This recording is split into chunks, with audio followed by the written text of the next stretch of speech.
വിഗ്രഹ പ്രതിഷ്ഠയ്ക്ക് എല്ലാ ഒരുക്കങ്ങളും പൂർത്തിയാക്കുന്നു അയോധ്യ. ഇന്ന് കലശ ചടങ്ങുകളാണ്. രാംലല്ല വിഗ്രഹത്തിന്റെ ശയ്യാ ദിവസവും ഇന്നാണ്. പ്രതിഷ്ഠാ ചടങ്ങുകളിൽ പങ്കെടുക്കാൻ പ്രധാനമന്ത്രി നാളെ അയോധ്യയിലെത്തും. പ്രവേശനത്തിന് അനുമതിയില്ലെങ്കിലും കടുത്ത ശൈത്യത്തെ അവഗണിച്ച് നിരവധി പേരാണ് അയോധ്യയിലേക്ക് ഇപ്പോൾ എത്തുന്നത്. ത്രിതല സുരക്ഷയാണ് ക്ഷേത്രത്തിന് ചുറ്റും ഒരുക്കിയിട്ടുള്ളത്. ക്ഷണം ലഭിച്ച അതിഥികൾക്കും രജിസ്ട്രേഷൻ നിർബന്ധമാക്കി.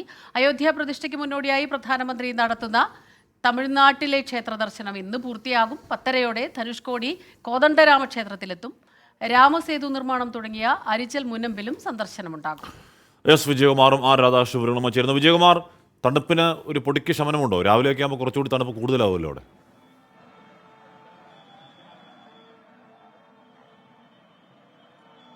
അല്ല കാശ്മീർ, തണുപ്പിന് ഒരു ശമനവുമില്ല എന്ന് തന്നെയല്ല, രാവിലത്തേതിനേക്കാൾ കുറെ കൂടി തണുപ്പിപ്പോ കൂടിയിട്ടുണ്ട്. വല്ലാതെ ബുദ്ധിമുട്ടിക്കുന്ന തരത്തിലേക്ക് തണുപ്പ് ഇപ്പോൾ ഈ മണിക്കൂറിൽ മാറുന്നുണ്ട്.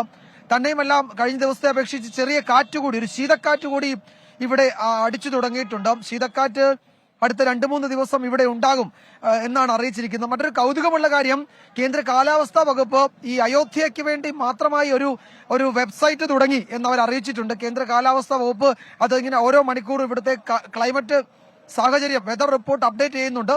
ഇനിയിപ്പോൾ കേന്ദ്ര കാലാവസ്ഥാ വകുപ്പ് അത് റിപ്പോർട്ട് ചെയ്താലും ഇല്ലെങ്കിലും നമ്മളത് അനുഭവിക്കുന്നുണ്ട്. ഓരോ മിനിറ്റ് കഴിയുമ്പോഴേക്കും തണുപ്പ് കൂടി വരികയാണ്, നല്ല കാറ്റുമുണ്ട്. ഒട്ടും ആരോഗ്യത്തിന് നല്ലതല്ല പുറത്തുനിന്ന് വരുന്ന ഒരാളെ സംബന്ധിച്ച് ഇവിടുത്തെ കാലാവസ്ഥ. പക്ഷെ ഇവിടെ ഉള്ളവർക്ക് ശീലമാണ്, അവർ ഓക്കെയാണ്. അതിൽ നമ്മൾ പക്ഷേ അങ്ങനല്ല.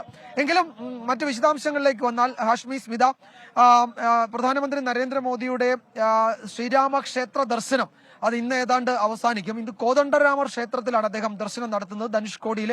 ആ ക്ഷേത്രത്തിനൊരു പ്രത്യേകതയുള്ളത്, അതിന്റെ കഥ, അത് വിഭീഷണൻ ശ്രീരാമനെ കണ്ടത് അവിടെ വെച്ചാണ് എന്നതാണ്. അതായത് ലങ്കയിൽ നിന്ന് രാവണനുമായി അഭിപ്രായ വ്യത്യാസമുണ്ടായി. വിഭീഷണൻ രാമന്റെ അടുത്തേക്ക് വരുന്നു, രാമന്റെ സേനയിൽ ചേരുന്നു. അങ്ങനെ അവർ തമ്മിൽ ധാരണയുണ്ടാക്കിയ സ്ഥലമാണ് ധനുഷ്കോടിയിലെ ഈ കോദണ്ഡരാമർ ക്ഷേത്രം. അവിടെ ധനുഷ്കോടിയിൽ പോയിട്ടുള്ളവർക്കറിയാം, ആ ക്ഷേത്രത്തിൽ എല്ലാവരും പോയി പ്രാർത്ഥന നടത്താറുള്ളതാണ്. ആ ക്ഷേത്രത്തിലാണ് പ്രധാനമന്ത്രി ഇന്ന് ദർശനം നടത്തുന്നത്. അതുകൂടി കഴിഞ്ഞാൽ ഒരുപക്ഷെ അദ്ദേഹം തമിഴ്നാട്ടിലെ അദ്ദേഹത്തിന്റെ ചടങ്ങുകൾ, ശ്രീരാമനുമായി ബന്ധപ്പെട്ട്, രാമായണമൊക്കെയായി ബന്ധപ്പെട്ട തമിഴ്നാട്ടിൽ ഒട്ടുമിക്ക ക്ഷേത്രങ്ങൾ ഉണ്ടായിരുന്നു, അവിടെയെല്ലാം പ്രധാനമന്ത്രി പോയിട്ടുണ്ട്. അദ്ദേഹം നാളെ 10:25 അയോധ്യ വിമാനത്താവളത്തിൽ എത്തുന്നത്. മഹർഷി വാൽമീകിയുടെ പേരുള്ള വിമാനത്താവളം. അവിടെ നിന്ന് 10:55 അദ്ദേഹം ഈ ക്ഷേത്രത്തിലേക്ക് എത്തും. നമ്മൾ ഈ ദൃശ്യങ്ങളിൽ കാണുന്നത് ഇത് ആ ക്ഷേത്രത്തിലേക്കുള്ള പ്രധാന കവാടമാണ്. അവിടെ നമുക്കത് ഇപ്പോൾ അലങ്കരിച്ചുകൊണ്ടിരിക്കുകയാണ്. പ്രാണപ്രതിഷ്ഠാ മഹോത്സവത്തിന് ഒരുങ്ങിയ ആ ക്ഷേത്രത്തിന്റെ പ്രധാന കവാടം. ഇവിടുന്ന് ഏതാണ്ട് 1 കിലോമീറ്ററോളം അകത്തേക്ക് യാത്ര ചെയ്യണം പുതിയ രാമക്ഷേത്രത്തിലേക്ക് എത്താൻ വേണ്ടി.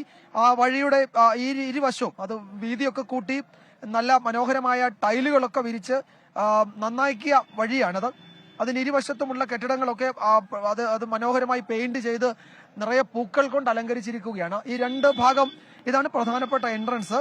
ഇന്നലെ വരെ നമുക്ക് ഇതിലൂടെ അകത്തേക്ക് പോകാമായിരുന്നു, പക്ഷെ ഇന്ന് അത് അനുവദിച്ചിട്ടില്ല. ഇന്നു മുതൽ അവിടെ സുരക്ഷാ കാരണങ്ങളും ഈ ഒരുക്കങ്ങളും ഒക്കെ നടക്കുന്നത് കൊണ്ട് ഏതാണ്ട് അത് ഒഴിവാക്കിയിരിക്കുകയാണ്, അതിലെയുള്ള യാത്ര ഒഴിവാക്കിയിരിക്കുകയാണ്.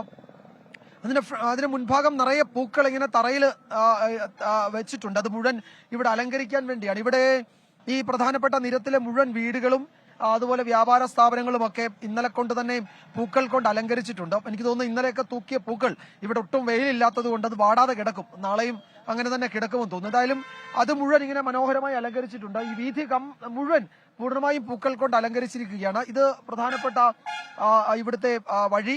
ഈ വഴി അവസാനിക്കുന്നിടത്തു നിന്ന് രാമക്ഷേത്രത്തിലേക്ക് പ്രധാനപ്പെട്ട മറ്റൊരു വീഥി വെട്ടി തുറന്ന് അതങ്ങനെ പോവുകയാണ്.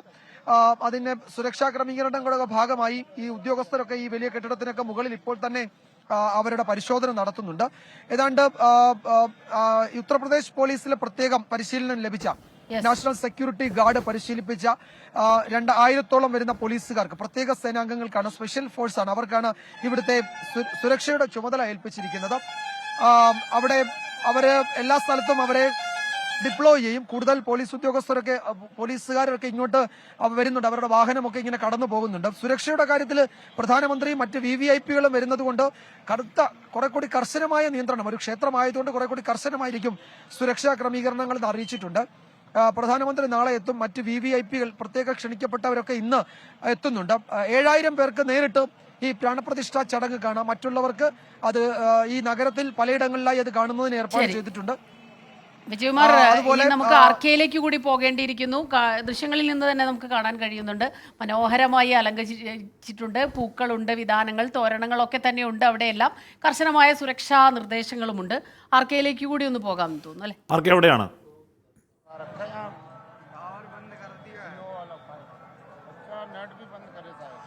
ഞാൻ നിൽക്കുന്നത് അയോധ്യയുടെ മറ്റൊരു കവാടത്തിലാണ്. ഇവിടെ നിന്നും അയോധ്യയുടെ പുതിയ ക്ഷേത്രത്തിലേക്ക് പോകാം. ഈ തൊഴിലാളികളടക്കമുള്ളവര് സ്ഥിരം പോയി വരുന്ന വഴിയാണ് ഇത്. അതുകൊണ്ട് ഈ വഴി ഇന്ന് അടച്ചിട്ടില്ല. ഇന്നും അതുവഴി അങ്ങോട്ടേക്ക് പോകാനായിട്ട് സാധിക്കുന്നുണ്ട്. നമുക്ക് മനസ്സിലാക്കാനായിട്ട് സാധിക്കുന്നത് ക്ഷേത്രത്തിൽ ഇപ്പോൾ ഈ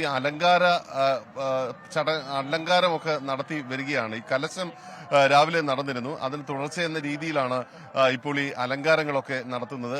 നമുക്ക് നഗരത്തിന്റെ ഒരു പൂർണ്ണ ചിത്രവും ഒരുപക്ഷെ ഇവിടെ നിന്ന് കാണാനായിട്ട് സാധിക്കുന്നതാണ്. ഈ വീതികളൊക്കെ നമുക്ക് നോക്കിക്കഴിഞ്ഞാൽ കൂടുതൽ പ്രധാനപ്പെട്ട ആളുകളൊക്കെ ഇവിടേക്ക് എത്തുന്നത് ഉൾപ്പെടെയുള്ള ദൃശ്യങ്ങൾ നമുക്ക് കാണാം. നഗരത്തിന്റെ എല്ലാ ഭാഗങ്ങളിലും അലങ്കാരങ്ങൾ യാഥാർത്ഥ്യമായിക്കൊണ്ടിരിക്കുന്നു. പുഷ്പങ്ങൾ കൊണ്ടും തോരണങ്ങൾ കൊണ്ടും ഒക്കെയാണ് എല്ലായിടങ്ങളിലും അലങ്കരിക്കുന്നത്. ഒപ്പം ഈ രാമക്ഷേത്ര ഉദ്ഘാടനവുമായി ബന്ധപ്പെട്ട് വ്യത്യസ്തങ്ങളായിട്ടുള്ള ആശംസാ സന്ദേശങ്ങൾ ഉൾക്കൊള്ളുന്ന ബോർഡുകൾ നഗരത്തിന്റെ പല ഭാഗങ്ങളിലും കാണാം. ഈ ബോർഡുകളിലൊക്കെ പ്രധാനമന്ത്രി നരേന്ദ്രമോദിയുടെ ചിത്രം കാണാം. ഒപ്പം ഉത്തർപ്രദേശ് മുഖ്യമന്ത്രി യോഗി ആദിത്യനാഥിന്റെയും ചിത്രങ്ങൾ നമുക്ക് കാണാനായിട്ട് സാധിക്കുന്നുണ്ട്. ഇതിലെ ഏറ്റവും പ്രധാനപ്പെട്ട ഒരു കാര്യം, ഇന്ന് ഈ മേഖലയിലേക്ക് ആരെയും കടത്തിവിടില്ല എന്നുള്ളതാണ് പോലീസ് നേരത്തെ അറിയിച്ചിരുന്നത്. പക്ഷേ ഇന്ന് രാവിലെ മുതൽ തന്നെ വലിയ ജനസഞ്ചയം ഇവിടേക്ക് വീണ്ടും വന്നുകൊണ്ടിരിക്കുന്നു എന്നുള്ളതാണ് അയോധ്യയെ സംബന്ധിച്ച് ഏറ്റവും പ്രധാനപ്പെട്ടത്. അവർ ഇവിടേക്ക് ക്ഷേത്രത്തിലേക്ക് കടത്തിവിട്ടില്ലെങ്കിലും ഈ സമീപത്തുള്ള പല മേഖലകളിലും വന്ന് തമ്പടിക്കുന്ന ഒരു സാഹചര്യം ഇപ്പോൾ ഉണ്ട്. പോലീസിനാകട്ടെ അവരെ നിയന്ത്രിക്കാൻ പറ്റാത്ത വിധത്തിലേക്ക് കാര്യങ്ങൾ എത്തുന്നു. അത് വലിയൊരു സുരക്ഷാ പ്രശ്നം എന്നതിലുപരി ഇനി നാളെ ക്ഷേത്രത്തിന്റെ ചടങ്ങുകൾക്ക് ശേഷം ക്ഷേത്രം ഈ തുറന്ന് ആരാധനയ്ക്ക് വേണ്ടി കൊടുക്കുമ്പോൾ, ദർശനത്തിന് വേണ്ടി കൊടുക്കുമ്പോൾ വലിയ രീതിയിലുള്ള ജനപ്രവാഹം ഉണ്ടാകും എന്നതിന്റെ ഒരു കാരണം ആയി കൂടി ഇത് അവർ പറയുന്നുണ്ട്. അതുകൊണ്ട് ഈ തിരക്ക് നിയന്ത്രണാതീതമായി കഴിഞ്ഞാൽ അതെങ്ങനെ ബാലൻസ് ചെയ്യും എന്നതിനെയൊക്കെ കുറിച്ചിട്ടുള്ള ആലോചനകൾ പല മേഖലകളിലും നടക്കുന്നുണ്ട്. ഏതായാലും അതിഥികൾ എല്ലാം നഗരത്തിലേക്ക് എത്തുന്നുണ്ട്. അവർ പല ഈ ക്ഷേത്ര ട്രസ്റ്റ് തന്നെ ഇതിനു വേണ്ടിയിട്ടുള്ള ഹോട്ടലുകൾ അവർക്ക് സജ്ജമാക്കി നൽകിയിട്ടുണ്ട്. അവിടങ്ങളിലേക്കാണ് എത്തുന്നത്. ഈ അതിഥികളുടെ രജിസ്ട്രേഷൻ അടക്കമുള്ളവ അല്പസമയത്തിനകം ആരംഭിക്കും. അതിനുശേഷമായിരിക്കും ഇതുമായി ബന്ധപ്പെട്ടിട്ടുള്ള മറ്റ് നടപടികളിലേക്ക് കാര്യങ്ങൾ പോകുന്നത്. പ്രധാനമന്ത്രിയുടെ സന്ദർശനം അടക്കമുള്ള കാര്യങ്ങളുടെ അന്തിമ ലിസ്റ്റായി കഴിഞ്ഞു. ഈ പൂജകൾ, ക്ഷേത്രത്തിലെ പൂജകൾ ഇന്ന് രാവിലെ മുതൽ കലശം അടക്കമുള്ളവ തുടർന്ന് ആരംഭിച്ചിരുന്നു. അതിനുശേഷം ഉള്ള ചടങ്ങുകളാണ് ഇപ്പോൾ പുരോഗമിക്കുന്നത്. ഇനി ശ്രീരാമന് ഇന്നത്തെ ദിവസം വിശ്രമിക്കാൻ ഒരു അവസരം നൽകുന്നു. പ്രാണപ്രതിഷ്ഠയ്ക്ക് മുൻപ് വിശ്രമിക്കാൻ ഒരു അവസരം നൽകുന്നു. ആ ദിവസമാണ് ഇന്ന്. പ്രാണൻ പ്രതിമയ്ക്ക് പകർന്ന് നൽകുന്നതിന് മുൻപുള്ള വളരെ പ്രധാനപ്പെട്ട ഒരു ചടങ്ങാണ് ഇത്. ഇതിന് വേണ്ടിയിട്ടുള്ള ഒരു തയ്യാറെടുപ്പാണ് ഇപ്പോൾ നടന്നുകൊണ്ടിരിക്കുന്നത്. നാളെ ഏതാണ്ട് 4000-ഓളം സന്യാസി വര്യന്മാരുടെ നേതൃത്വത്തിലാണ്, അവരുടെ കാർമ്മികത്വത്തിലും ഒക്കെ സാന്നിധ്യത്തിലും ഒക്കെയാണ് ഈ ചടങ്ങുകളൊക്കെ നടക്കാനായിട്ട് പോകുന്നത്. അവരും അങ്ങനെയുള്ള ഈ സന്യാസി വര്യന്മാരും ഒക്കെ ഇവിടേക്ക് എത്തുന്ന ഒരു കാഴ്ചയും നമുക്ക് കാണാനായിട്ട് എല്ലാ ഒരുക്കങ്ങളും പൂർത്തിയായി കഴിഞ്ഞിരിക്കുന്നു അയോധ്യയിൽ എന്നാണ് എസ് വിജയകുമാറും ആർ രാധാകൃഷ്ണനും വിവരങ്ങളുമായി ചേരുന്നത് അല്ലേ?